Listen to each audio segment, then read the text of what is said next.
सीताराम। सब अपनी मर्जी का मालिक है।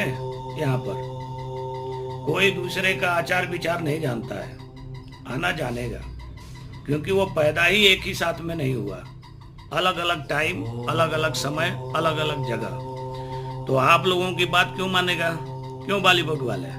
आप लोग तो हम लोगों का मानते नहीं हो, तो हम लोग आप लोगों की कैसे माने? और हाँ, नसीहत मत दीजिए और मशवरा भी आप लोग नहीं देते हैं। बस इतना कीजिए कि जो आपका धर्म कहता है वो कीजिए, जो हमारा धर्म कहता है वह हमें करने दीजिए।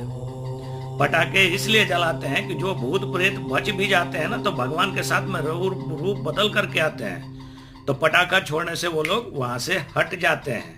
जैसे आप लोग हो, गाने के बाद कहोगे तो जरूर, बाकी फिर पीछे हट जाओगे।